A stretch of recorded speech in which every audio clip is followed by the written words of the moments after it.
Halo, selamat siang pemirsa. Apa kabar Anda hari ini? Semoga Anda dalam keadaan baik. Senang sekali saya Putri Widasari dan Ana Tialita kembali hadir menemani Anda di program Apa Kabar Indonesia Siang. Ana dan juga pemirsa, ini tampaknya belakangan ini dunia kedokteran sedang tidak baik-baik saja. Beberapa waktu lalu kita sudah membahas ya soal dugaan perundungan, pemalakan di FK Undip Semarang. Kemudian juga ada informasi lagi bahwa ada aksi pelecehan yang dilakukan oleh oknum dokter di Tangerang. Dan juga ada lagi yang viral di Medan, Sumatera Utara, seorang dokter mengeluhkan ketiadaan obat yang menyebabkan pasiennya meninggal dunia. Tapi selain itu juga kita punya informasi lainnya juga yang akan kami hadirkan. Di antaranya apa saja, Ana? Ada informasi lainnya tentu akan kami hadirkan untuk Anda pemirsa. Namun sebelum itu kita hadirkan informasi pertama untuk Anda ini dari Aceh, di mana ada mesin pemutih beras yang meledak di sebuah toko beras Desa Pasar Blang Pidi, Aceh Barat Daya. Iya, satu orang tewas di tempat kejadian, langsung dievakuasi petugas kepolisian setempat ke Rumah Sakit Tengku Pelkan.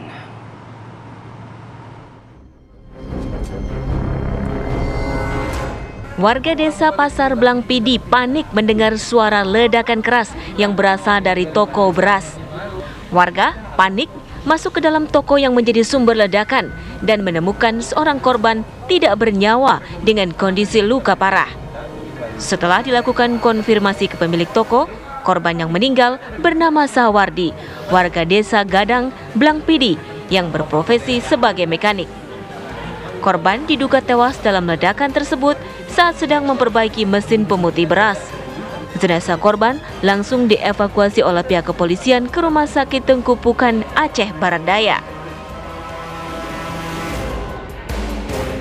Kami di kantor terdengar suara ledakan yang sangat kuat, sehingga kami keluar dari kantor semua melihat tahu-tahu di toko beras ini ada kejadian musibah, dan kami coba melihat langsung ke dalam. Ternyata korban memang sudah ada lagi, sudah meninggal.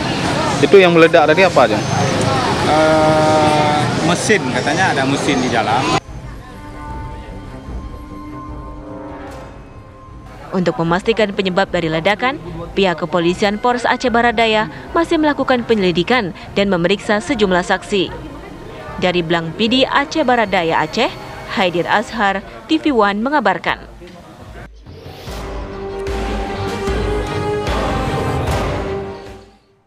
Pemirsa, dua warga Sidoarjo pamer senjata api beserta amunisinya di media sosial. Ya, pamer atau bahasa kerennya flexing tersebut ini berujung pada penangkapan oleh polisi. Polisi juga menyita barang bukti senjata api dan amunisi yang dipamerkan.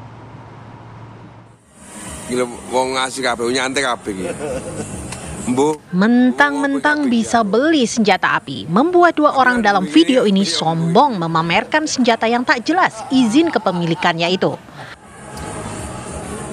Tentu kepongahan membuat mereka pamer di media sosial dan langsung viral seketika. Dalam waktu singkat, polisi Sidoarjo, Jawa Timur mengendus video viral itu. Polisi juga dengan cepat menangkap dua pria dalam video. Mereka adalah W, 55 tahun, warga Karanggayam, dan S alias E, 49 tahun, warga desa Tebel Gedangan. Keduanya adalah pemilik dan penyimpan senjata. Dari dua senjata yang dipamerkan di media sosial, satu merupakan pistol lengkap dengan 6 amunisi, dan satu lagi adalah airsoft gun. Yang satu itu setelah kita cek sama-sama itu bukan senjata api, tapi airsoft gun. Namun demikian itu pun kita amankan. Ada indikasi mabuk dia pamer senjata. Motifnya dan? Motif masih kita lakukan pemeriksaan, kita akan update melalui rilis lebih lanjut oleh pimpinan. Kedua pelaku ini warga Sidoarjo atau bagaimana? Sementara itu, dua orang lainnya yang muncul dalam video kini diperiksa sebagai saksi. Izin kepemilikan senjata api tersebut juga sedang diselidiki. Dari Sidoarjo, Jawa Timur, Kumaidi, TV One mengabarkan. Kami ajak Anda beralih ke Surabaya, pemirsa. Diduga mabuk, seorang pengendara motor ini nyelonong menabrak salon kecantikan di kawasan Jalan Kutisari, Surabaya. Akibatnya salon mengalami kerusakan parah dan penabrak mengalami luka-luka di bagian kepala.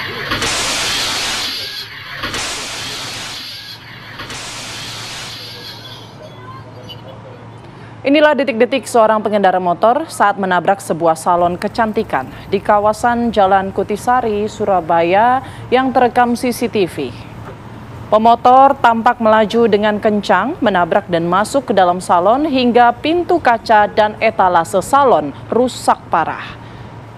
Selain seluruh kaca bagian depan hancur dan menyebabkan kerusakan parah di bagian dalam salon, pengendara motor juga pingsan dan mengalami luka akibat pecahan kaca. Sementara itu, pemilik salon mengaku kaget atas kejadian tersebut. Beruntung saat kejadian tak ada pelanggan di dalam salon. Peristiwa tersebut akhirnya diselesaikan secara kekeluargaan dan pemotor mengganti semua kerusakan.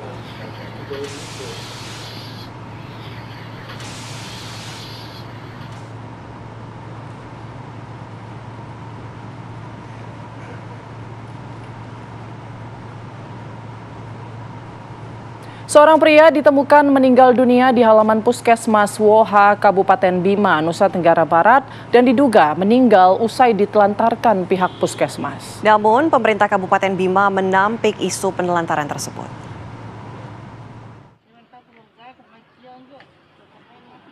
Andi, 19 tahun, warga Montong, Terep, Lombok Tengah ini ditemukan meninggal dunia di halaman Puskesmas Woha pada Jumat malam lalu.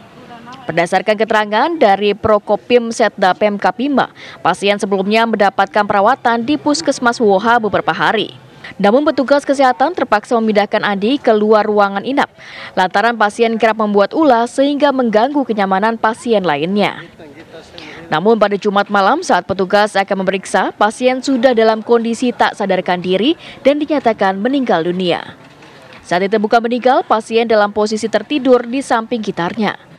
Penemuan jenazah di area puskesmas ini pun mengundang keprihatinan dan kecaman dari warganet, lantaran puskesmas menelantarkan Andi hingga meninggal dunia. Namun pihak puskesmas membantah telah menelantarkan Andi. Sebelumnya pasien datang pada Rabu malam diantar oleh warga dalam kondisi sadar. Ia datang dengan keluhan mual dan juga muntah lantaran tidak makan dan minum sejak beberapa hari terakhir. Pasien diduga kecanduan menghirup aroma lem.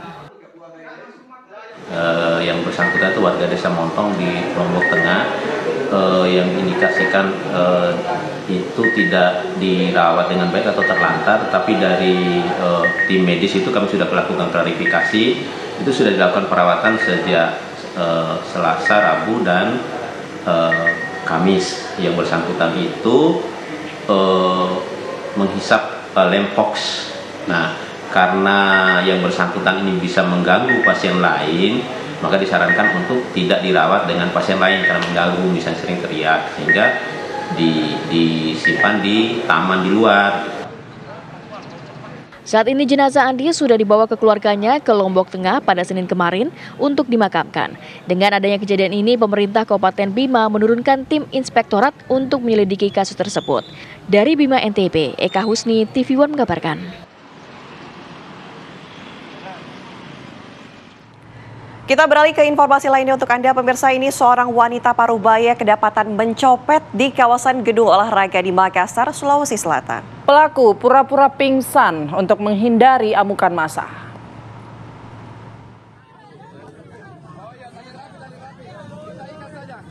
Ratusan warga ini menggerubungi seorang wanita yang pura-pura pingsan usai mencopet di kawasan gedung olahraga Kelurahan Sudiang, Kecamatan Biringkanaya, Makassar, Sulawesi Selatan. Wanita Parubaya ini kepergok mencopet ponsel salah seorang wanita yang tengah belanja. Pelaku pura-pura pingsan untuk menghindari amukan massa.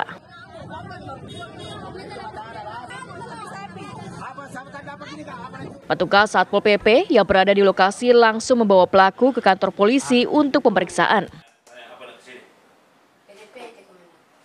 Saksi tadi itu yang dapat itu melihat secara langsung, terus ada BB yang satu diambil tapi dikembalikan sama yang punya, dan akhirnya si pelaku dia bawa ke sini untuk diamankan dari amukan massa. Saya lihat tadi sempat pingsan ya itu. Soal pingsannya sepertinya itu untuk mengelabui massa, untuk takut di massa sama ibu-ibu sini sama bapak sini. Di hadapan petugas, pelaku bernama Nadia nekat mencuri lantaran terdesak ekonomi untuk memenuhi kebutuhan sehari-hari usai ditinggal cerai sang suami. Dari Makassar, Sulawesi Selatan, Wawan Setiawan, TV One mengabarkan. Pemirsa, kericuhan terjadi antara petugas keamanan dengan mahasiswa saat unjuk rasa pada pelantikan anggota DPRD terpilih di Kota Tasikmalaya, Jawa Barat pada Selasa siang. Ya, masa bersih tegang dengan polisi karena dihadang saat akan merangsek masuk ke lingkungan gedung DPRD.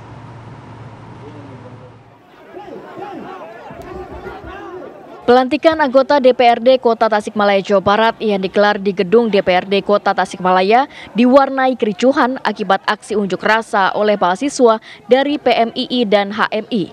Aksi tersebut berlangsung di Jalan RE Marta Dinata di dua lokasi yang berbeda. Kedua kelompok mahasiswa ini berusaha menyampaikan aspirasi mereka kepada anggota DPRD terpilih, tetapi dihadang oleh petugas keamanan gabungan beberapa meter sebelum mencapai gedung. Kericuhan dan aksi saling dorong terjadi antara massa dan juga petugas. Namun barikade keamanan berhasil menahan kedua kelompok mahasiswa tersebut.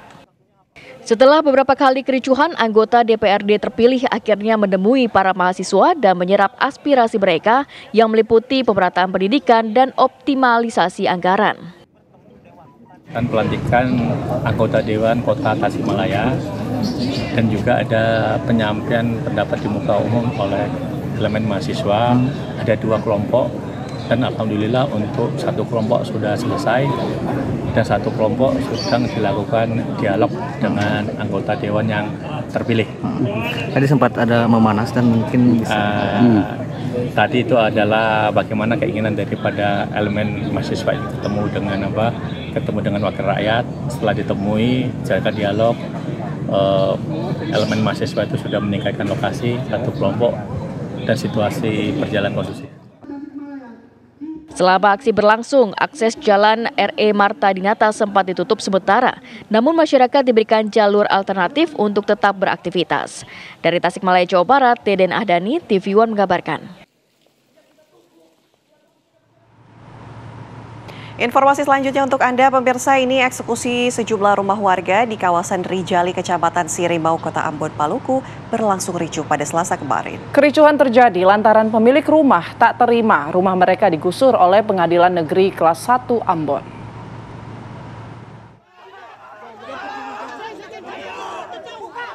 Saling dorong dan adu mulut terjadi antara pemilik rumah bersama pihak keluarga pemohon eksekusi. Aksi ini terjadi di Jalan Mutiara, Kelurahan Rijali, Kecamatan Sirimau, Kota Ambon, Maluku pada Selasa siang.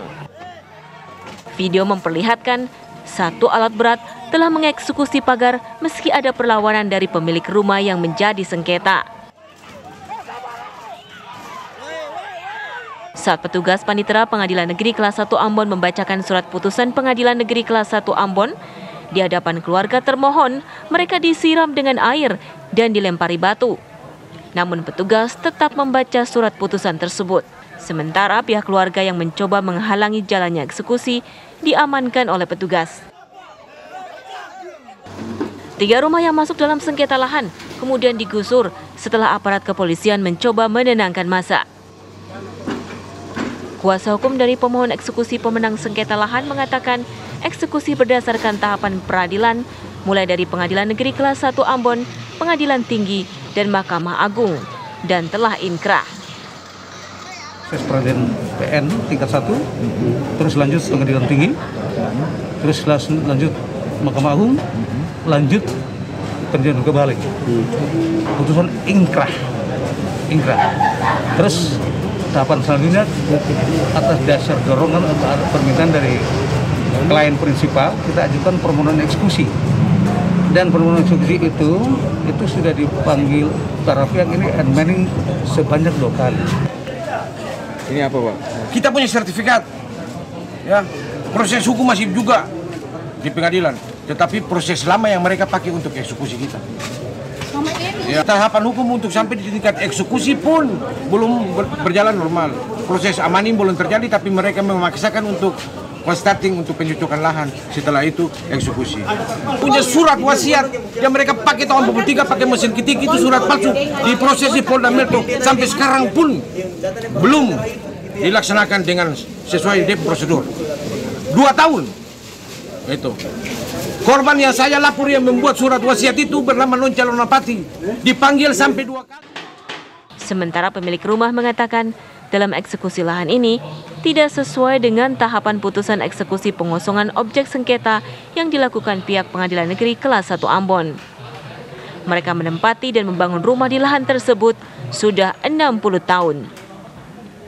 Dari Ambon, Maluku, Usman Mahu, TV One mengabarkan. Pemirsa, salah seorang dokter spesialis di rumah sakit milik Pemkot Medan terbakar emosi karena pasiennya meninggal dunia akibat kehabisan obat. Informasi lengkapnya kami hadirkan usai jeda berikut ini.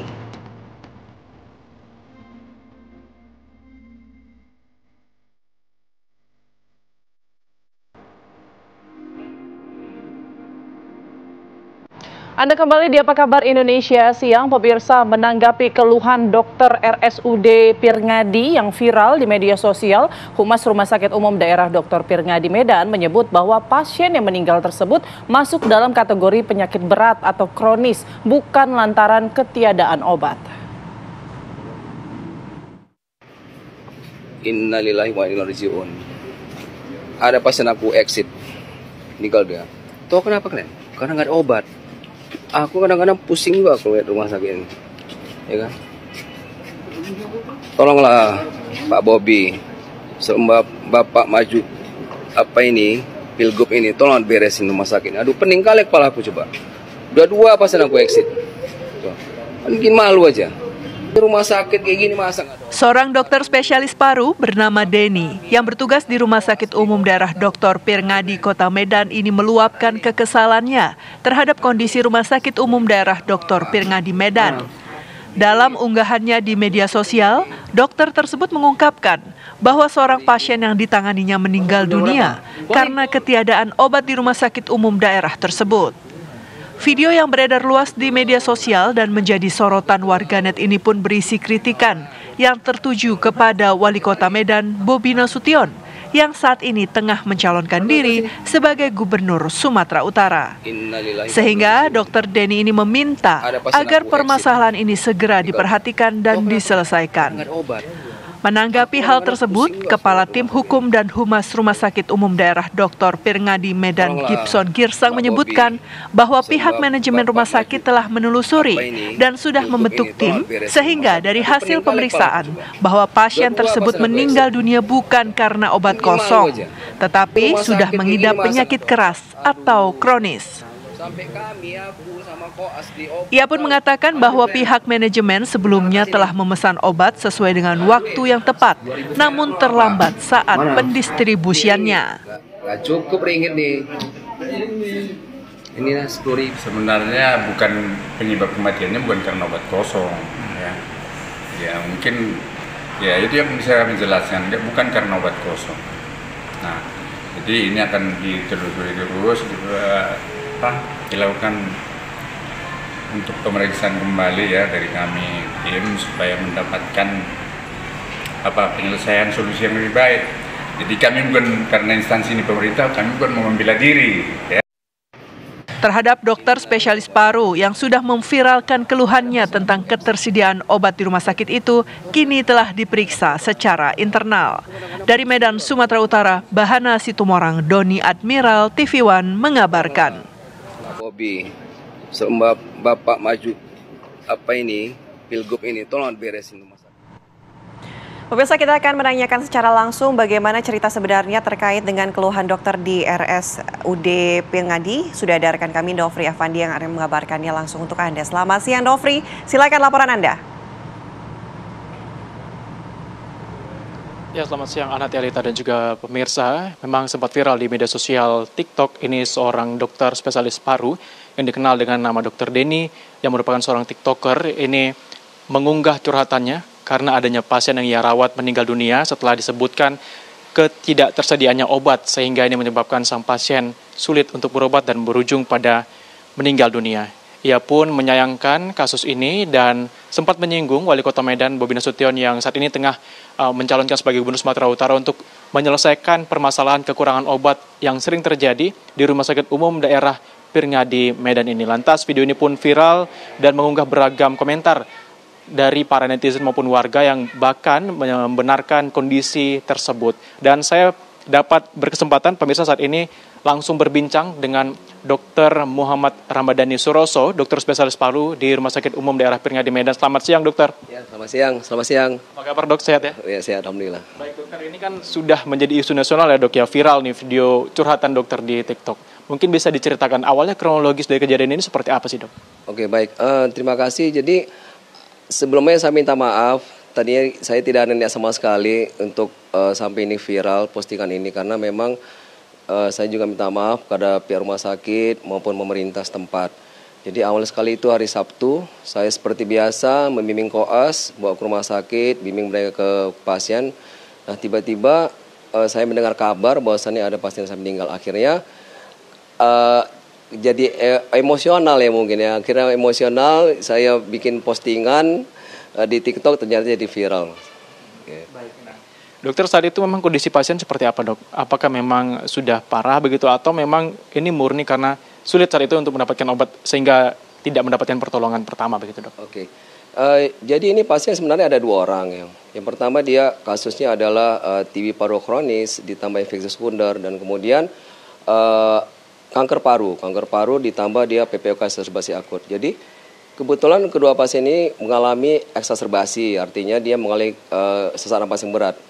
Jadi kalau kami di bagian paru itu namanya kita harus diberi nebulisasi ya, artinya diuap. Nah kebetulan saat itu pada saat saya visite ke ruangan, nah ternyata saya bilang ini tolong ya diberikan nebulisasi ya. Baik dok, cuman mohon maaf dok. Ya jadi perawat sampaikan obatnya nggak ada dok. Aduh, jadi saya gimana ya rasanya jadi sedih jadi akhirnya coba deh gini, ayo kita rame-rame patungan yuk. Kalian mau nggak sedekah nih?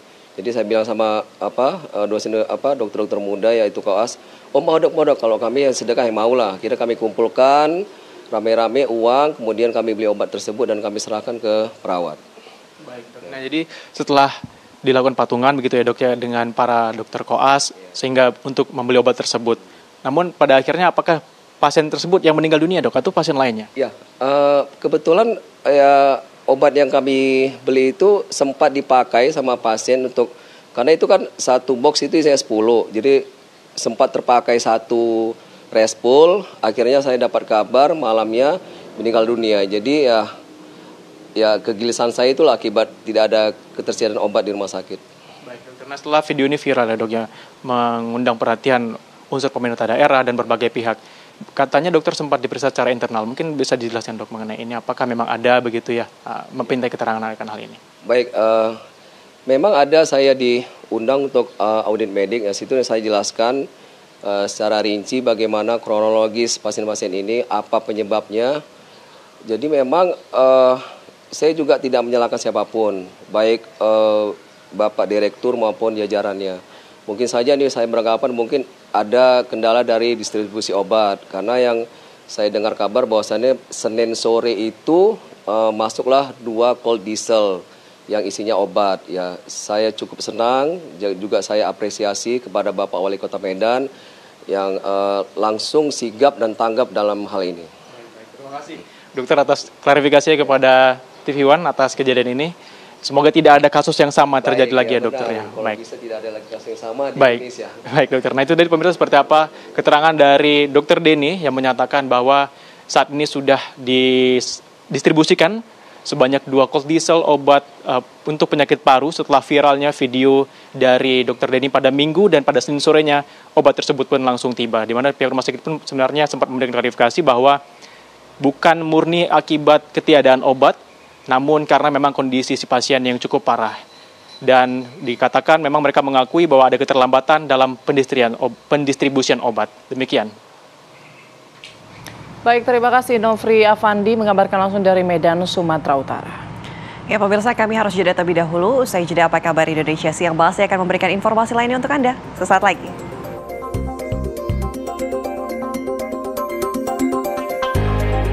Anda kembali di Apa Kabar Indonesia Siang, pemirsa. Viral di media sosial, 78 makam Kali Cuthang yang berada di Desa Ngalian di Kecamatan Wadas Lintang, Wonosobo, Jawa Tengah dibongkar paksa oleh warga. Pembongkaran tersebut dilakukan oleh warga karena dianggap sebagai makam ulama dan wali fiktif atau palsu.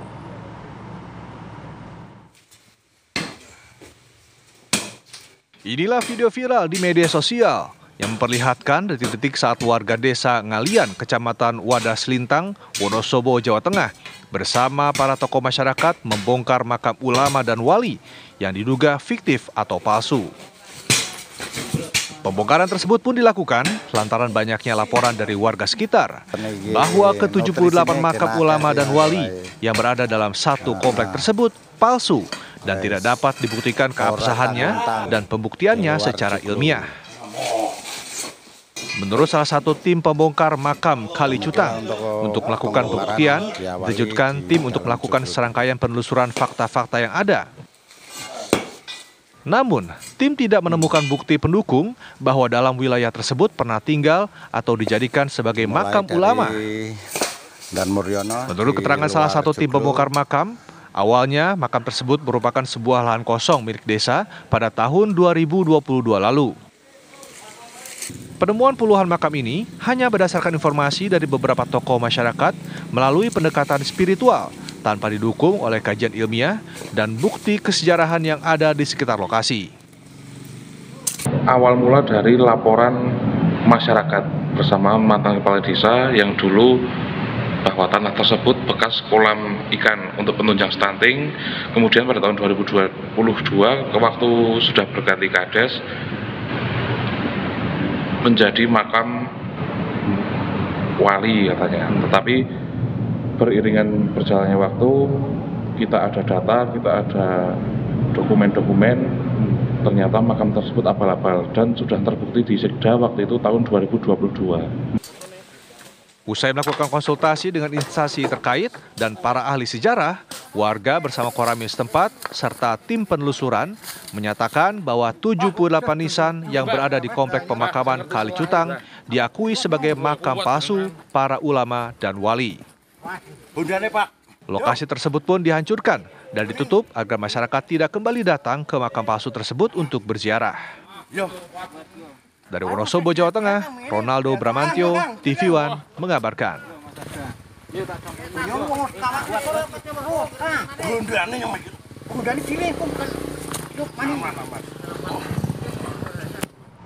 Untuk memperbarui informasi terkait pembongkaran makam keramat palsu di Kecamatan Wadas Lintang, Wonosobo, saat ini kita sudah tersambung dengan Camat Wadas Lintang, Ardian Indra Saputra. Selamat siang, Pak Indra. Selamat siang, Mbak Ana dan Mbak Putri. Baik, Pak Indra, awal mulanya kemudian warga mencurigai 78 makam ini palsu seperti apa hingga akhirnya kemudian dibongkar paksa oleh warga? Perlu kami sampaikan bahwa kondisi di lokasi di Desa Ngalian, alhamdulillah sampai dengan hari ini kondisinya aman dan kondusif. Jadi awal mula ini terjadi karena ada laporan dari masyarakat. Tanggal 22 Agustus ada masyarakat yang melaporkan ke kami terkait dengan keberadaan makam palsu. Dan makam palsu ini sejauh informasi yang kami terima memang sudah ada sejak tahun 2021. Nah, dan baru dilaporkan ke kami di Kecamatan Wadas Lintang tanggal 22 Agustus 2024 kemarin. Dan dari tindak lanjut laporan tersebut kami memerintahkan kepada pemerintah desa, karena ini sebenarnya masalah lokal ya, masalah lokal Desa Ngalian, dan alhamdulillah ditindaklanjuti oleh Pak Kades beserta BPD untuk mengadakan musyawarah di Desa Ngalian. Begitu, Mbak. Oke, Pak Indra, sebenarnya dari tahun 2021 kan ini sudah cukup lama begitu. Siapa yang kemudian awalnya membuat makam fiktif ini, makam wali fiktif ini? Untuk apa fungsinya? Ya, jadi awal mulanya memang ada pihak dari luar, Mbak, menyampaikan ke warga sekitar Dusun Gedongan, Desa Ngalian, bahwa di situ terdapat makam-makam wali. Nah, warga yang merasa pro dengan informasi tersebut akhirnya membangun wilayah yang sekarang menjadi diindikasikan menjadi makam itu di tahun 2021 dan baru dipermasalahkan oleh warga sekitar itu di akhir 2021 dan awal 2022. Jadi perlu kami sampaikan di 2022 kemarin dari pihak desa juga sudah membentuk tim penelusur. Nah, tim penelusur ini dibentuk tanggal 22 Februari 2022 berdasarkan hasil rapat musyawarah desa juga dan sudah melaksanakan tugasnya untuk menelusuri keberadaan dan kebenaran dari makam tersebut dan kesimpulannya memang makam tersebut tidak benar begitu. Oke, fungsinya apa Pak ini pembuatan makam palsu ini izinnya di tahun 2021 sebelumnya? Saya sendiri kurang paham Mbak, karena laporan yang saya terima ini baru di 2024 kemarin, tanggal 22 Agustus. Kalau fungsinya sebenarnya ya banyak diziarahi oleh orang-orang sekitar dan orang-orang dari luar kota Mbak, untuk melakukan ziarah di lokasi tersebut. Oke, apakah ini juga dimanfaatkan oleh si pembuat makam begitu ya untuk kemudian mengambil pungutan begitu ya terhadap orang-orang yang berziarah? Apakah seperti itu juga? Kurang lebih seperti itu menurut informasi yang kami terima. Baik. Lalu kemudian apakah ini palsu hanya karena memang palsu tidak ada jenazahnya begitu, tidak ada jasadnya, atau ini sebetulnya memang lingkungan makam sebelumnya hanya kemudian diklaim ini adalah wali, ini adalah ulama begitu? Untuk di lokasi itu sebenarnya itu sepadan sungai Mbak. Jadi dari dulu memang tidak pernah ditemukan indikasi ada makam di situ, baik secara artefak atau mungkin tanda-tanda yang lain ya, itu tidak ada dulu. Dan dulu pernah di lokasi tersebut itu dibangun kolam ikan sebenarnya. Nah, terus ada informasi dari pihak luar bahwa di situ diindikasikan menurut penerawangan nih, kalau sesuai dengan informasi tim penelusur yang sudah melaksanakan tugasnya, yaitu informasi dari luar menyampaikan ke warga lokal bahwa di situ ada makam, sehingga warga lokal sebagian dari warga lokal membentuk kepanitiaan untuk mengelola lokasi yang diindikasikan atau diinformasikan menjadi makam tersebut. Begitu Mbak. Oke. Baik, terima kasih Pak Ardian Indra Saputra. Pak Camat sudah bergabung bersama kami di Apa Kabar Indonesia Siang. Selamat siang Pak Indra. Kami harus jeda terlebih dahulu pemirsa. Apa Kabar Indonesia Siang masih akan kembali sesaat lagi. Ya, Anda kembali di Apa Kabar Indonesia Siang pemirsa, jelang sidang peninjauan kembali ke-7 terpidana yang akan digelar pada Rabu pagi. Ratusan warga Kelurahan Karyamula Kota Cirebon menggelar doa bersama untuk 7 terpidana. Terima kasih semuanya, terima kasih. 2016 nggak ada seperti ini. Isak tangis sejumlah keluarga para terpidana seumur hidup dalam kasus kematian Vina dan Eki tak bisa dibendung saat acara doa bersama digelar yang dihadiri oleh ratusan warga Kelurahan Karyamulia, Kota Cirebon, Jawa Barat pada Selasa malam. Keluarga para terpidana ini merasa terharu atas banyaknya dukungan yang terus mengalir untuk mendoakan ke-7 terpidana. Dengan doa bersama ini, pihak keluarga terpidana berharap sidang PK dapat berjalan lancar dan dapat dikabulkan sehingga para terpidana bebas. Mereka meyakini ke-7 terpidana seumur hidup itu tidak bersalah dan tidak terlibat dalam kasus pembunuhan Vina dan Eki.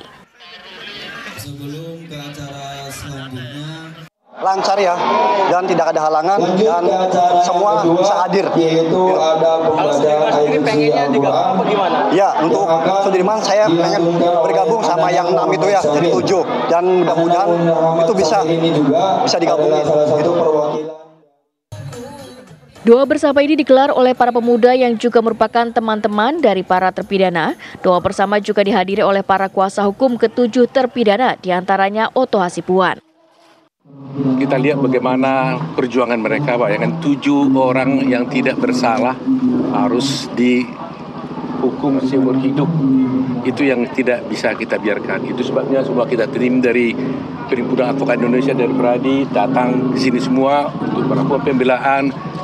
Mudah-mudahan atas doa daripada masyarakat di sini, doa daripada seluruh bangsa Indonesia, besok kita mulai persidangan untuk membongkar semua kasus ini. Rencananya masyarakat bersama keluarga 7 terpidana akan hadir dalam sidang perdana peninjauan kembali yang digelar di Pengadilan Negeri Kota Cirebon untuk memberikan dukungan dan doa. Dari Cirebon, Jawa Barat, Ervan Septiawan, TV One mengabarkan.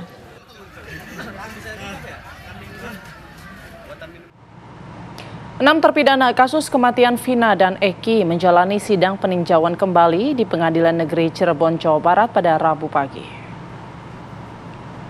Sidang itu menentukan kelanjutan nasib 6 terpidana yaitu Supriyanto Hadi Saputro, Jaya, Eko Ramadhani, Eka Sandi, dan Rivaldi yang saat ini menjalani hukuman seumur hidup.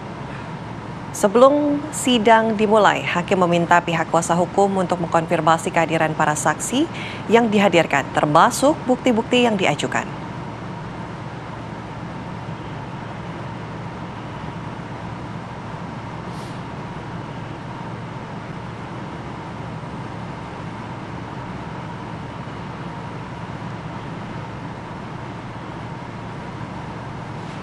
Ya, lalu bagaimana proses jalannya sidang PK 6 terpidana kasus Vina dan apa saja yang menjadi sorotan dalam pembacaan memori PK? Sudah ada rekan kami Ervan yang akan mengabarkannya langsung untuk Anda pemirsa. Selamat siang Ervan, silakan laporan Anda. Baik pemirsa, hingga saat ini sidang 6 terpidana kasus pembunuhan Vina pada tahun 2016 masih berjalan langsung. Pada pukul sidang yang dimulai pada pukul 10 waktu Indonesia Barat. Hingga saat ini sidang masih berlangsung dengan pembacaan memori PK terhadap 6 terpidana. Bahkan pada pukul 11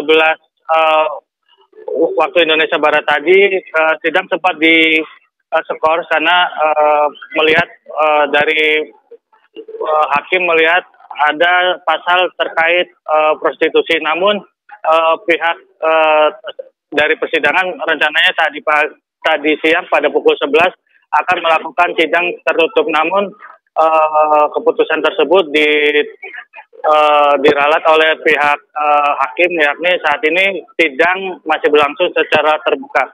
Ada 3 pokok perkara yang saat ini sedang dibacakan, yakni 3 memori PK dari Rivaldi, Eko, serta Hadi dan kawan-kawan.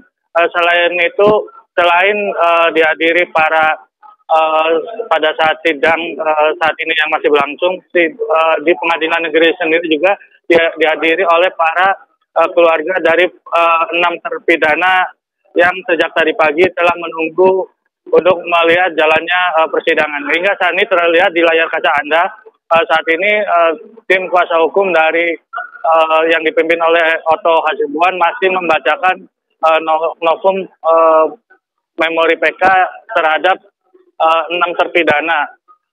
Namun saat ini saya sempat dengar saat ini tim kuasa hukum dari Otto Hasibuan masih lagi membacakan memori PK terhadap terpidana Hadi serta teman-teman lainnya. Rencananya setelah ini juga akan dilanjut pada sidang pembacaan memori terhadap Supri. Baik, Ana.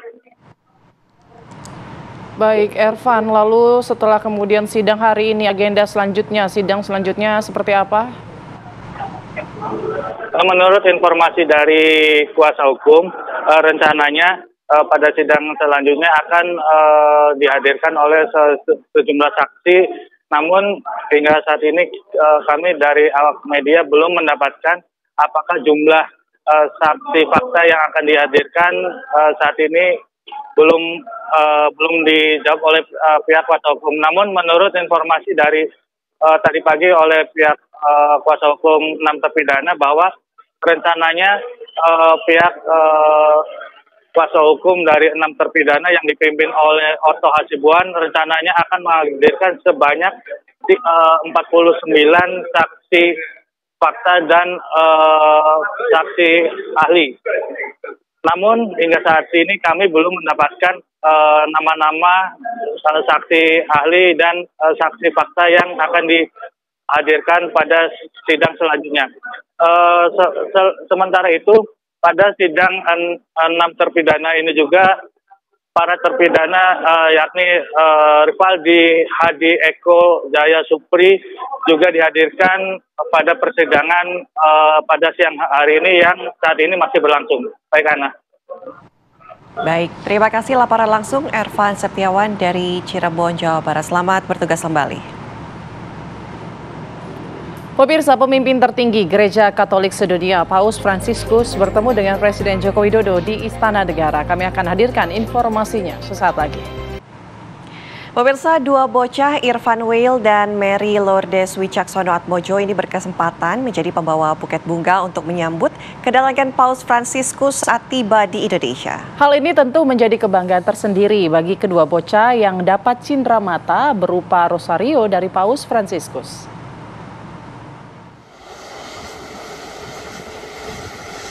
Momen kedatangan pemimpin tertinggi Gereja Katolik sedunia yang juga Kepala Negara Vatikan, Paus Fransiskus, menjadi suatu kebanggaan bagi kedua bocah Indonesia yang berkesempatan langsung memberikan rangkaian bunga kepada Paus Fransiskus saat tiba di Indonesia. Dia adalah Irfan Wail yang merupakan anak asuh dari Panti Asuhan Vincentius Putra yang berusia 12 tahun. Irfan mengaku bangga menjadi pembawa buket bunga untuk Paus Fransiskus. Dirinya juga mendapatkan cindera mata berupa rosario dari Paus Fransiskus. Irfan dari mana? Rumahnya di mana? Vincentius Putra, Panti Asuhan. Oke. Senada dengan Irfan Wail, Mary Lourdes Wicaksono Atmojo, anak perempuan berusia 6 tahun asal sekolah Santa Teresia yang juga memberikan buket bunga ke Paus Fransiskus, juga menerima rosario dari Paus Fransiskus. Tadi kan dikasih juga sama Paus ya, itu apa? Dikasih apa tuh tadi? Rosario. Sekarang rosarionya disimpan di mana? Mana rosario? Itu boleh kasih tahu nggak? Sementara itu, Romo Dedi Kurniadi, pengasuh Panti Asuhan Vincentius Putra, berkatakan pihaknya mendapat permintaan foto anak-anak yang berasal dari Indonesia Timur untuk menyambut Paus Fransiskus saat berkunjung ke Indonesia. Itu perasaannya sangat-sangat luar biasa, ya, berkat yang tidak bisa terkatakan dengan apapun juga bahwa anak kami diperkenankan itu, dan saya sudah punya rencana bahwa kalau saya dapatkan foto close up Irfan dipegang oleh Bapak Paus, maka saya akan pajang di lobi Panti Asuhan Vincentius Putra untuk dikenang selama-lamanya bahwa anak Panti Asuhan Vincentius Putra diberkati oleh Bapak Paus Fransiskus. Diketahui Paus Fransiskus tiba di Indonesia melalui Bandara Internasional Soekarno-Hatta pada pukul 11.30 WIB beserta rombongan dan melanjutkan perjalanannya ke Dubes Vatikan yang berada di Jakarta dan akan menghadiri beberapa rangkaian kegiatan perjalanan apostolik di Indonesia hingga 6 September mendatang. Dari Tangerang, Banten, Rusdi Muslim TV One mengabarkan.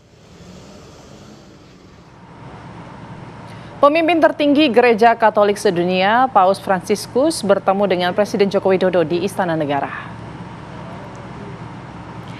Presiden Joko Widodo langsung menyambut Paus Fransiskus begitu ia tiba di istana. Upacara kenegaraan pun digelar di halaman istana. Lagu kebangsaan dua negara dikumandangkan. Usai upacara kenegaraan, Presiden Jokowi mengenalkan sejumlah menterinya kepada Paus. Salah satunya adalah Menteri Pertahanan yang juga Presiden terpilih Prabowo Subianto. Setelahnya, Paus memperkenalkan delegasi Vatikan dan kemudian Kepala Negara mengajak Paus Fransiskus menuju ruang kredensial Istana Negara. Di sini, Paus mengisi buku tamu lalu menuju halaman belakang Istana Merdeka atau veranda untuk berbincang santai. Menteri Luar Negeri Retno Marsudi juga turut mendampingi.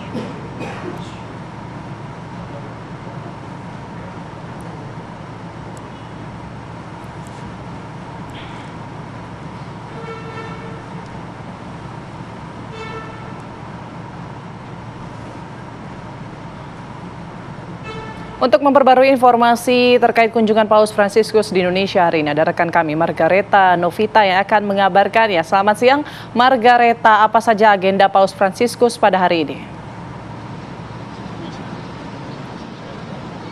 Ya, selamat siang pemirsa. Untuk agenda Paus Fransiskus sendiri ini hari ini setelah selesai bertemu dengan Presiden Joko Widodo pada pagi hari tadi, dan juga saat ini Paus Fransiskus masih beragenda menemui Serikat Yesus. Nah, setelah itu pemirsa baru Paus Fransiskus akan beranjak ke Gereja Katedral untuk melakukan agenda kunjungan dan juga pertemuan dengan para imam, uskup, diakon, biarawan, biarawati dan juga katekis yang ada di Gereja Katedral. Dan memang untuk saat ini situasinya sudah ramai awak media, namun mengingat Gereja Katedral ini sudah disterilisasi sejak 2 hari yang lalu, maka memang hanya pihak-pihak panitia, petugas keamanan juga awak media saja yang bisa memasuki Gereja Katedral.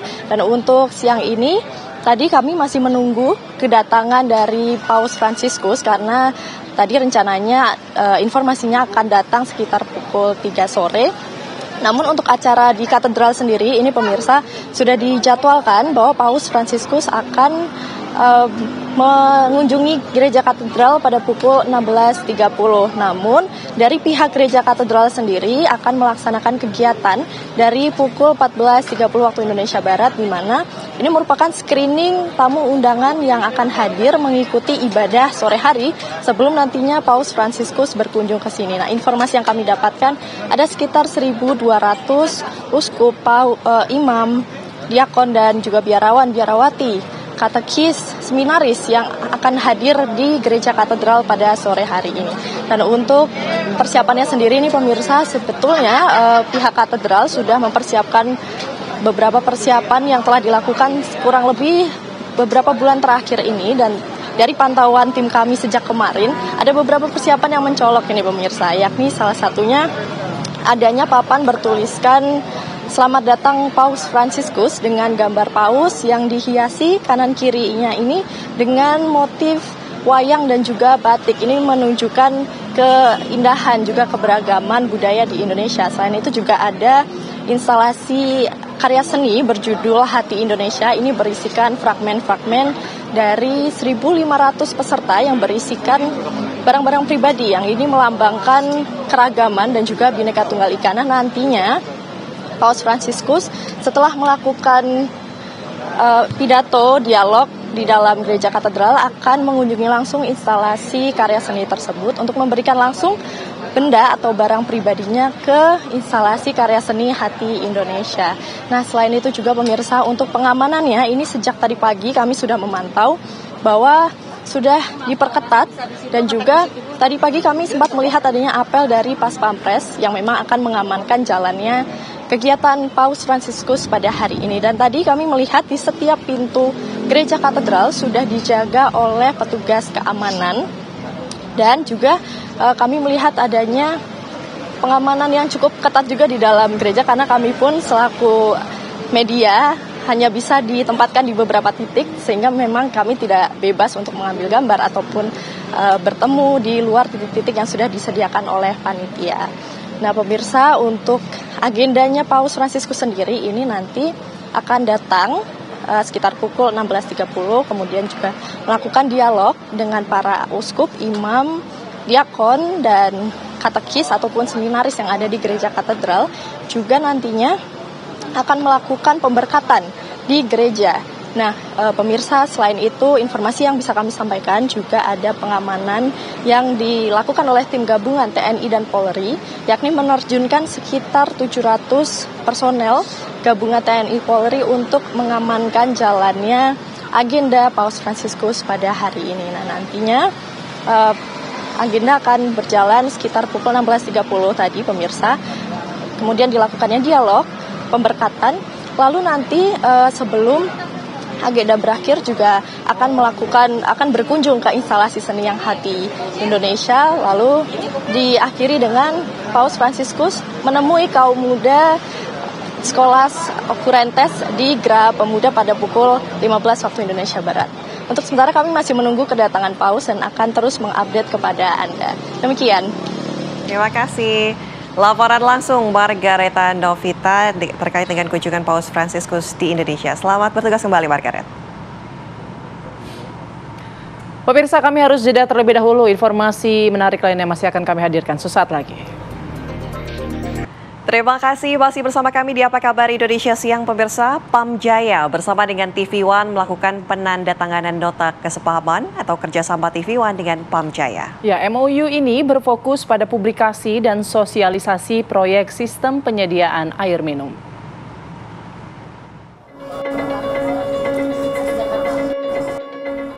Nota kesepahaman ditandatangani oleh 4 perusahaan, yakni Pam Jaya, PT Latifi Media Karya, PT Cakrawala Andalas Televisi, dan PT One Media Digital di kantor Pam Jaya Jakarta Pusat.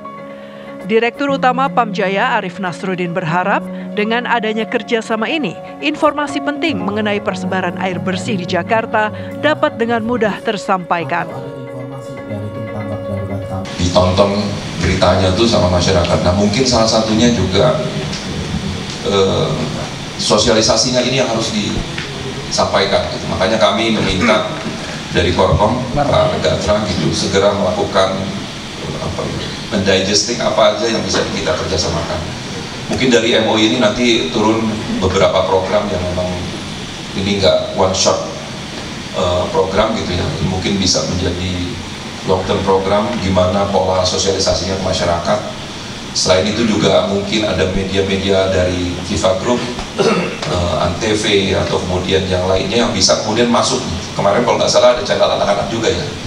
Jadi mungkin dari situ juga kita juga bisa masuk, karena biasanya anak-anak pasti pada saat nonton di rumah itu ditemani ibunya.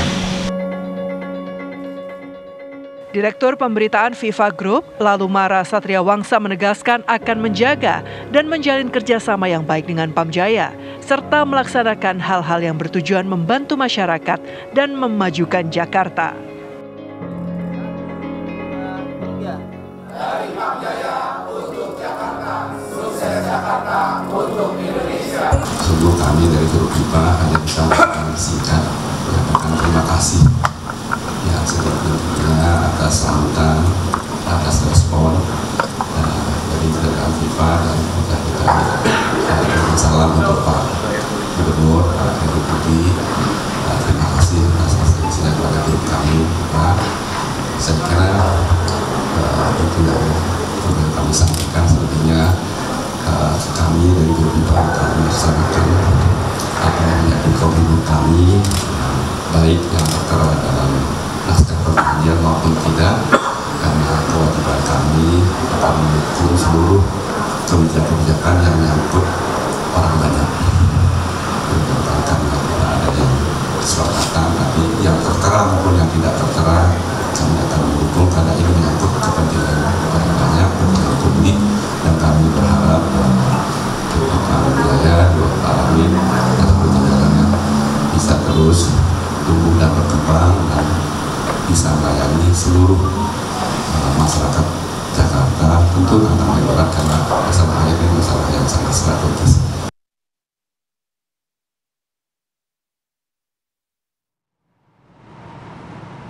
Kita ke informasi lainnya, pemirsa. Fenomena serbuan ikan di pesisir pantai selatan Jawa yang naik ke daratan membuat Badan Penanggulangan Bencana Daerah atau BPBD Kabupaten Lebak, Banten memastikan bahwa ini siklus biasa yang sering terjadi.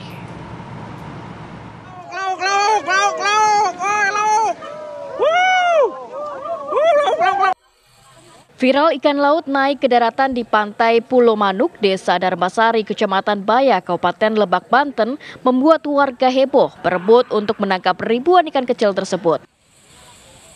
Terkait dengan adanya fenomena tersebut, membuat sebagian netizen hingga warga mengkaitkannya dengan pertanda bencana tsunami dan megatrust. Menanggapi fenomena tersebut, Feby Rizky Pratama, Kepala Pelaksana BPBD Kabupaten Lebak, mengatakan jika kejadian tersebut murni fenomena alam.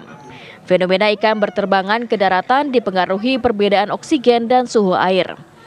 Penyebab ikan loncat ke darat karena proses upwelling, yaitu adanya perbedaan kandungan oksigen dan suhu air di dasar laut dan permukaan laut, sehingga ikan naik ke permukaan untuk mencari oksigen. Fenomena ikan yang naik ke daratan memang secara ilmiah itu ada penjelasannya. Hanya memang bisa disampaikan itu tidak terkait dengan apapun, apalagi aktivitas kebencanaan. Ia menegaskan jika kejadian tersebut tidak ada kaitannya dengan potensi megatrust di selatan Jawa. Dari Lebak, Banten, Siti Ma'rufah, TV One mengabarkan. Pemirsa, untuk mengetahui berkaitan dengan fenomena ikan naik ke daratan, apakah hal tersebut kemudian terkait dengan ancaman bencana tsunami dan megatrust? Saat ini kita sudah tersambung dengan Kepala Pelaksana BPBD Kabupaten Lebak, Banten, Bapak Febri Rizky Pratama. Selamat siang, Pak Febri. Selamat siang, Mbak Ana dan Mbak Putri. Ya, Pak Febri, kami ingin tahu apakah hal ini ikan naik ke permukaan adalah hal lazim di wilayah Lebak, Banten, Pak? Baik, terima kasih. Memang kalau fenomena disebut fenomena lazim, tentunya ini adalah peristiwa langka. Tidak setahun sekali kejadian seperti ini. Tapi kejadian ikan yang naik ke daratan ini beberapa kali terjadi di wilayah, terutama di pantai selatan Kabupaten Lebak. Jadi memang peristiwa ini bukan peristiwa yang aneh, kemudian peristiwa yang seperti apa.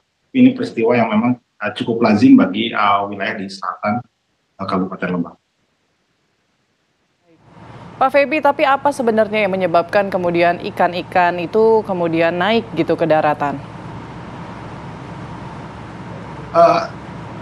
Fenomena ikan naik ke daratan ini memang secara sains itu ada penjelasannya, Mbak. Jadi tidak terkait memang kemarin-kemarin ada isu megatrust, kemudian juga tsunami. Dan ini memang murni suhu air laut yang dingin, kemudian mendorong ke permukaan, ada istilahnya namanya upwelling, sehingga ikan-ikan tersebut kemudian mereka naik ke daratan. Ada juga peristiwa kebalikannya, downwelling, yaitu cuaca dingin di permukaan masuk ke daratan, ke permukaan, dari permukaan ke bawah laut, itu namanya downwelling. Dan sekarang yang terjadi adalah peristiwa upwelling, sehingga ikan-ikan tersebut naik ke daratan, banyak ditemukan di daratan. Pak Febri, kami konfirmasi kembali, artinya ini tidak ada hubungannya dengan potensi tsunami atau potensi megatrust seperti itu, Pak. Artinya ikan yang naik ini tidak akan mengganggu ekosistem alam di laut yang lain? Dua peristiwa yang memang menurut kami dari Badan Penanggulangan Bencana Daerah, ini adalah dua peristiwa yang berbeda tentunya.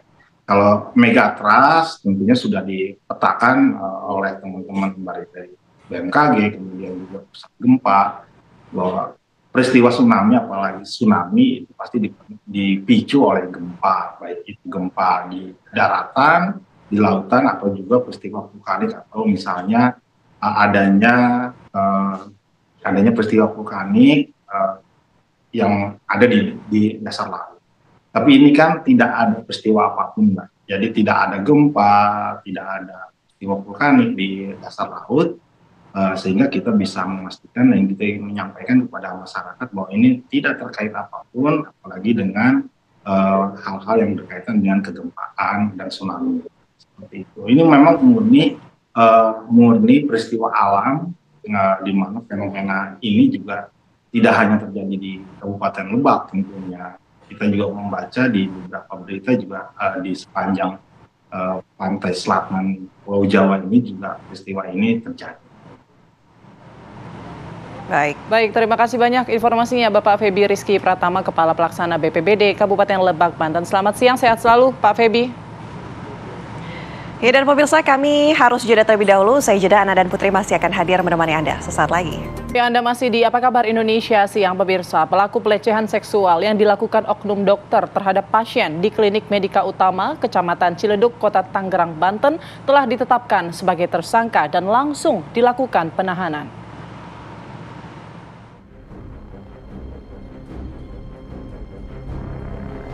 Usai menetapkan oknum dokter yang melecehkan pasien sebagai tersangka, Satreskrim Polres Metro Tangerang Kota langsung memasang garis polisi di Klinik Medika Utama Kecamatan Ciledug, Kota Tangerang, Banten, Selasa siang.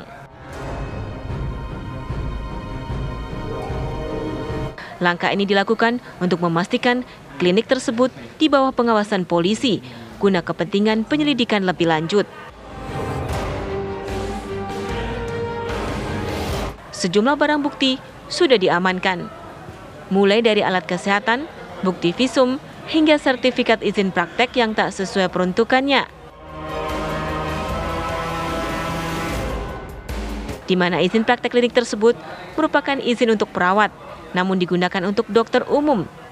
Tak hanya itu, klinik tersebut juga telah habis masa izin prakteknya terhitung tahun 2022 lalu.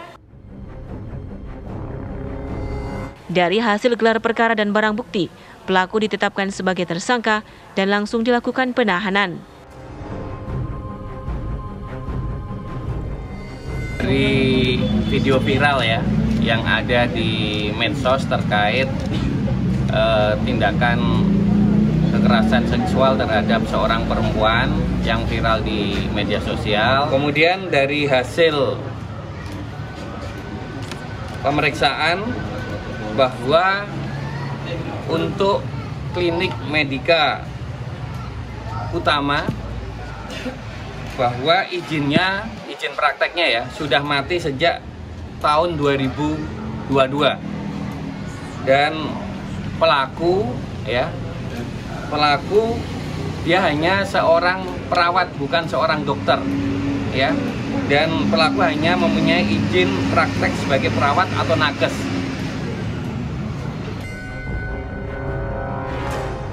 Untuk mempertanggungjawabkan perbuatannya, pelaku dijerat pasal 6 huruf C Undang-Undang Nomor 12 Tahun 2022 terkait tindak pidana kekerasan seksual dengan hukuman 23 tahun penjara dan maksimal denda 300 juta rupiah. Dari Tangerang, Banten, Rusdi Muslim, TV One mengabarkan.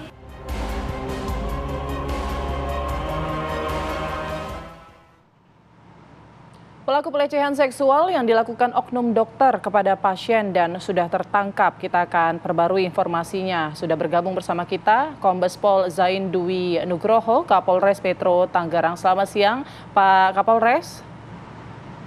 Selamat siang, Mbak Ana dan Mbak Putri. Baik, Pak Kapolres, seperti apa perkembangan kasus ini? Bagaimana kronologi penangkapan dari oknum dokter tersebut? Ya, jadi perkembangan terakhir bahwa untuk pelaku dari hasil pemeriksaan dan pendalaman pada saat penyidikan bahwa yang pertama pelaku itu bukan seorang dokter, namun dia hanya sebagai perawat. Jadi pada saat korban mendatangi klinik tersebut untuk melakukan pengobatan, pelaku seolah-olah menjadi seorang dokter. Itu yang pertama. Kemudian yang kedua, pelaku hanya mempunyai sertifikat seorang perawat atau tenaga kesehatan, bukan sebagai seorang dokter. Kemudian klinik tersebut, yang ketiga, izinnya sudah mati sejak tahun 2022. Kemudian yang keempat, dalam pemeriksaan, seharusnya kalau pemeriksaan terhadap seorang perempuan itu harus didampingi perawat yang jenisnya sama, sesuai dengan keterangan dari ahli profesi. Kemudian pelaku dalam melakukan pemeriksaan terhadap korban ini tidak sesuai dengan SOP sebagai seorang tenaga kesehatan.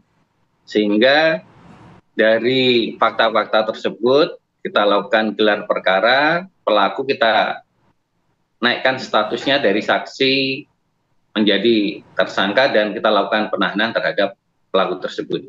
Demikian, Mbak. Oke. Pak Kapolres, kami juga ingin tahu untuk motif dari pelaku melakukan penipuan seperti ini, karena dia adalah perawat ya Pak, bukan dokter, kemudian akhirnya melecehkan seorang pasien begitu. Apa ini motifnya? Jadi dari hasil pemeriksaan sampai sekarang bahwa pelaku mengakui perbuatannya dan pelaku sampai sekarang belum bicara terkait motif, hanya pelaku mengakui bahwa kilaf. Jadi seperti itu, Mbak. Baik. Kalau misalnya beliau ini ternyata bukan dokter begitu, berarti izin prakteknya ini palsu ya, Pak? Kalau pelaku itu hanya mempunyai izin praktek sebagai perawat atau tenaga kesehatan, bukan sebagai seorang dokter. Kalau untuk izinnya asli, Mbak, tetapi hanya sebagai perawat kesehatan, bukan sebagai seorang dokter. Namun pelaku pada saat kejadian tersebut bertindak seolah-olah dia adalah dokter yang melakukan pemeriksaan terhadap korban. Jadi seperti itu. Oke, Pak, untuk pasal sangkaannya dengan kasus seperti ini ada izin praktek hanya perawat saja begitu, tapi membuka klinik, kemudian ada kasus pelecehan, apa saja yang disangkakan? Yang jelas kita kenakan pasal 6 huruf C Undang-Undang Nomor 12 Tahun 2022 tentang tindak pidana kekerasan seksual, di mana di dalam undang-undang tersebut jelas diatur setiap orang menyalahgunakan kedudukan atau wewenangnya dengan memanfaatkan kerentanan untuk melakukan perbuatan cabul, di mana ancaman terhadap tindak pidana tersebut adalah 12 tahun penjara. Jadi seperti itu, Mbak. Oke, baik. Terima kasih banyak informasinya, Pak Kapolres Metro Tangerang, Bapak Kombes Pol Zain Dwi Nugroho. Selamat siang, sehat selalu, Pak. Ya, pemirsa, kami harus jeda terlebih dahulu. Saya jeda, kami kembali dengan informasi lainnya untuk Anda sesaat lagi.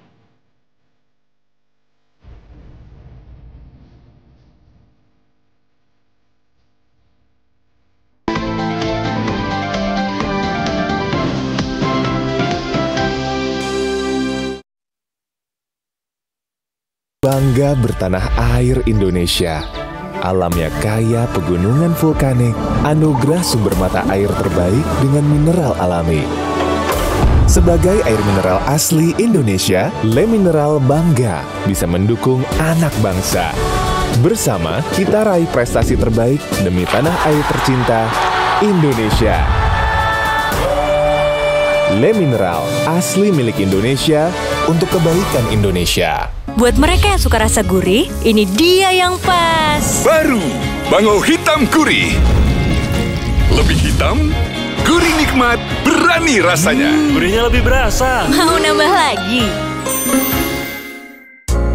Aku selalu pilih yang alami buat si kecil. Sunlight Biocare Nature. Formula baru 100% food grade dengan teknologi Rhamno Clear. Tangguh angkat lemak, lindungi sekeluarga. Gak ada yang bisa tandingin Sunlight. Kecuali kamu.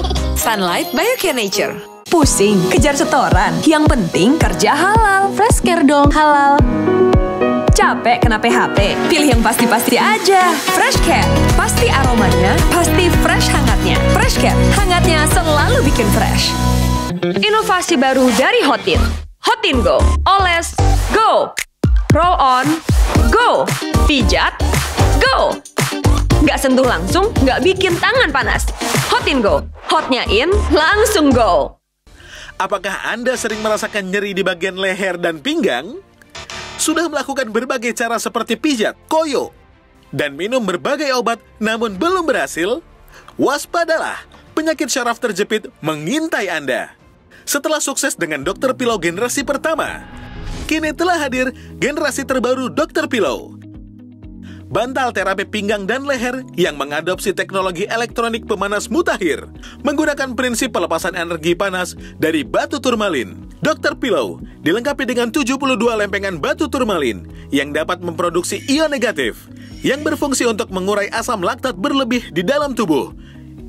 Dr. Pillow memancarkan sinar far infrared yang meregenerasi cincin anulus tulang belakang, yang dapat meredakan nyeri dan pegal-pegal. Waspadalah saat angkat beban berlebih, duduk terlalu lama, banyak berdiri, kerja membungkuk, nyeri tulang belakang, nyeri di leher, sering pusing, dan penyebab sakit yang luar biasa. Waspadalah saraf terjepit. Jika dibiarkan akan semakin parah. Mulai dari sakit kepala, impotensi, stroke, hingga kematian. Dr. Pillow dapat digunakan di bagian leher yang bermanfaat untuk merelaksasi syaraf dan otot yang kaku penyebab sakit.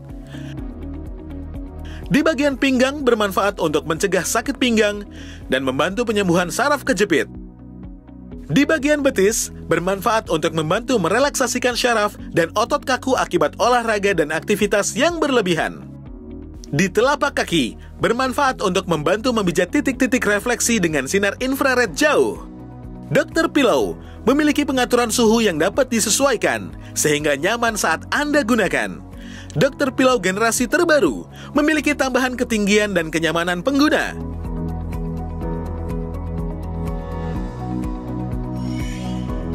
Tujuh khasiat Dr. Pillow: mencegah dan membantu penyembuhan syaraf terjepit, membantu regenerasi tulang rawan di pinggang dan leher, menghilangkan pegal otot di pinggang dan leher, melancarkan peredaran darah di pinggang dan leher, meningkatkan suplai oksigen dan nutrisi ke otak, meningkatkan koordinasi syaraf tulang belakang, dan meningkatkan hormon endorfin. Dr. Pillow, solusi bantal terapi terbaik. Duh, trik banget. Flek dan kusam. Tenang, kan ada Glow & Lovely UV Duo. Serum vitamin C samarkan flek dan mencerahkan. SPF 35 lindungi dari matahari. Wah, jadi glowing. Cerah glowing dengan Glow & Lovely UV Duo. 60.000. Ih, mahal amat. Yang hemat, restoran hebat, isi 2. Kalau gini sih, yuk bawa pulang. Hebat, hemat banget. 6.000 harganya. Dapat pasta gigi, juga sikat giginya. Keterbukaan informasi kunci negara demokrasi. Tidak ada alasan untuk ditutup. Berbagai peristiwa dan isu-isu besar kami kupas tuntas untuk Anda. Apa kabar Indonesia Malam? Bersama saya, Caca Anissa. Dan saya, Putri Viola.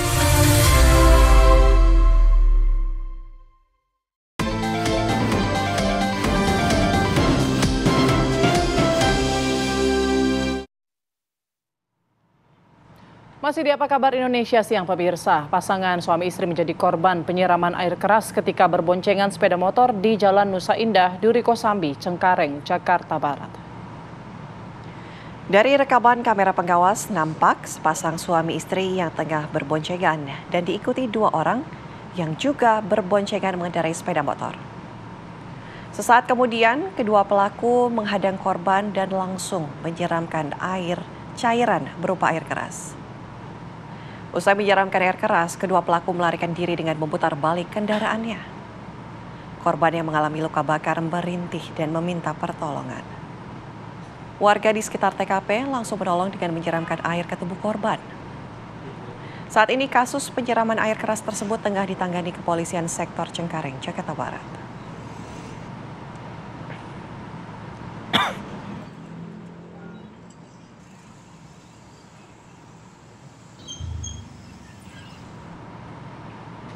Informasi lainnya untuk Anda pemirsa, sejumlah warga ini sedang asyik bermain judi sabung ayam di arena jalan umum di Kabupaten Bangkalan, Madura, Jawa Timur. Sempat terjadi ricuh karena salah satu warga tidak rela ayam yang ia adu dinyatakan kalah dalam pertandingan oleh pihak lawan. Kejadian ini pun viral di media sosial.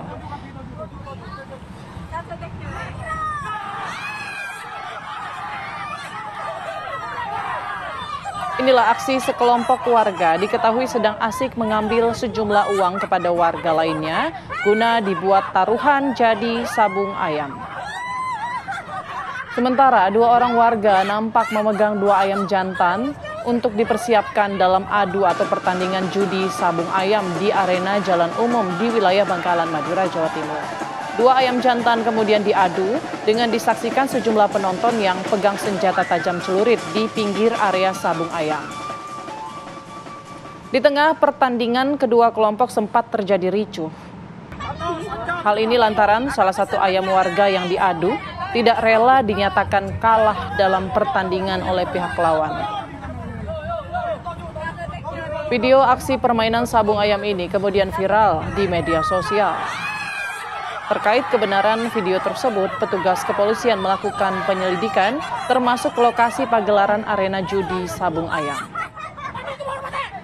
Hasil penelusuran petugas menemukan fakta bahwa adegan judi sabung ayam yang ditampilkan merupakan sebuah atraksi kelompok masyarakat saat mengikuti Karnaval Agustusan di wilayah Kecamatan Geger, Kabupaten Bangkalan pada tanggal 27 Agustus 2024 yang lalu.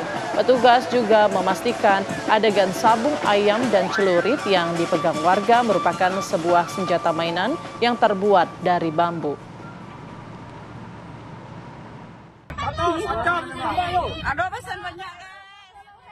Memang ada video viral tersebut, tetapi hal tersebut adalah peserta karnaval. Ya, salah satu peserta karnaval yang diadakan di Kecamatan Geger. Dia salah satu peserta karnaval ini membuat konten yang isinya seperti yang sudah viral, sudah kami klarifikasi, sudah kami cek ke lapangan, dan semuanya itu hanya sebuah permainan, jadi peragaan pada saat karnaval. Kita ke informasi lainnya, pemirsa. Seorang kepala sekolah SD di Sumeneb, Jawa Timur ditangkap atas kasus pencabulan anak di bawah umur. Ya, pelaku ini mencabuli anak selingkuhannya sebanyak 5 kali sejak Februari 2024.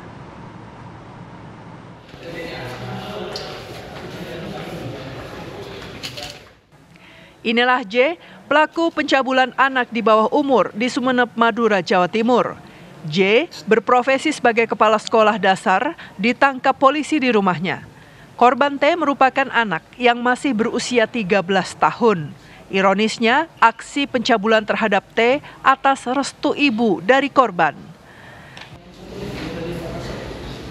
Menurut polisi, ibu korban yang mengantar anaknya untuk dicabuli pelaku dengan dalih ibu korban diiming-imingi motor metik dan ritual pesugihan. Pencabulan yang dilakukan J terhadap korban sudah dilakukan beberapa kali. Setiap pencabulan yang dilakukan selalu diketahui oleh ibu korban. Kasus ini terungkap setelah ayah korban melapor ke polisi. Pelaku J mengakui semua perbuatan bejatnya dengan alasan untuk menutupi hubungan gelapnya dengan ibu korban yang berawal pada tahun 2019 silam. Berapa kali Pak melakukan hubungan badan Pak? Berapa? 5 kali. 5 kali. Niatan awalnya seperti apa sih Pak? Bisa dijelaskan sedikit? Seperti yang disampaikan tadi Bapak.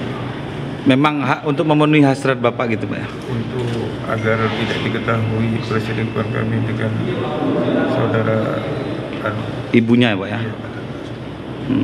Dengan sang ibu sudah berapa lama menjalani hubungan gelap ini Pak? Yang keras. Awal perkenalan 2019 Pak. Ya, sudah lama. Polisi menetapkan pelaku dan ibu korban sebagai tersangka. Atas perbuatannya, pelaku dan ibu korban dijerat Undang-Undang Perlindungan Anak. Keduanya terancam hukuman 15 tahun penjara. Ini yang Dari Sumeneb, Madura, Feros Afif, TV One mengabarkan.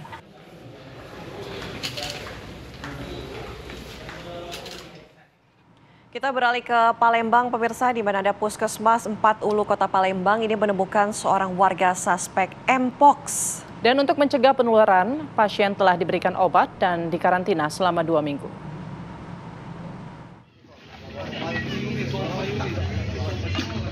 Seorang ibu rumah tangga berinisial J, warga Kelurahan 4 Ulu, Kecamatan Seberang Ulu 1 diduga atau suspek virus cacar monyet atau Mpox. Menurut keterangan dokter Puskesmas 4 Ulu, gejala yang dialami pasien adanya tanda luka seperti koreng berwarna hitam di bagian telapak tangan dan kakinya. Pasien diduga tertular dari tetangganya. Untuk mencegah penularan, pasien suspek Mpox telah diberi obat dan dikarantina secara mandiri selama 2 minggu. Penemuan ini sudah dilaporkan pihak Puskesmas ke Dinas Kesehatan Provinsi Sumatera Selatan dan Tengah didalami. Lesinya banyak. Dan bentuknya itu dia lebar, seperti keropeng. Warnanya hitam. Warnanya hitam. Seperti itu. Di bagian lain? Nah, di bagian lain harusnya di pasien monkeypox ini dia harusnya menyebar seluruh tubuh. Nah, pasien kemarin kita hanya temukan di tangan dan kaki. Untuk memastikan penyakit yang diderita pasien, dokter masih menunggu hasil uji lab. Selama menunggu hasil uji lab, pihak puskesmas setiap hari memantau kondisi pasien. Dari Palembang, Sumatera Selatan, Febriansyah, TV One mengabarkan.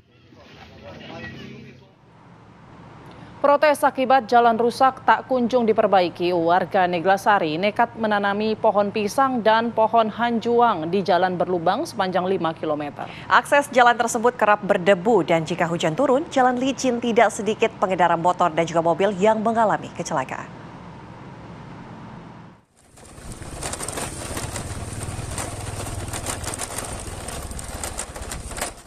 Seperti inilah ruas jalan sepanjang 5 km dengan kedalaman 20 cm milik pemerintah Kabupaten Bandung, Jawa Barat yang rusak. Hal ini menjadi momok yang menakutkan bagi pengendara roda 2 dan roda 4 jika melintasi kawasan tersebut.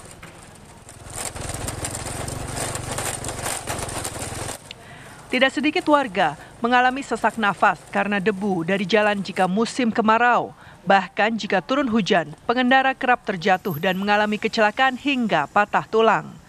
Akibatnya, sebagai bentuk protes, sejumlah warga nekat menanami pohon pisang dan pohon hanjuang di jalanan yang berlubang. Ingin nanam pohon pisang sama itu tuh hanjuang. Kenapa Kang ini ditanam pohonnya Kang di tengah jalan ini Kang? Dikarenakan udah lama belum diperbaiki ya. Jalannya gitu. Karena jalannya ya udah rusak. 3 periode belum ada yang bisa perbaiki gitu. Ada sering yang jatuh kalau musim kemarau kebul gitu. Hujan licin ke jalan airnya gitu. Warga berharap pemerintah Kabupaten Bandung dan PUPR segera melakukan langkah cepat untuk memperbaiki ruas jalan ini agar tidak lagi terjadi kecelakaan. Perekonomian warga meningkat dan akses warga lebih mudah. Dari Kabupaten Bandung Barat, Suhendar, TV One mengabarkan. Pelaku sindikat pencurian dengan modus gembos ban dan pecah kaca di Kota Sukabumi terungkap. Ya, pelaku yang selama ini meresahkan masyarakat dilumpuhkan dalam sebuah operasi penangkapan.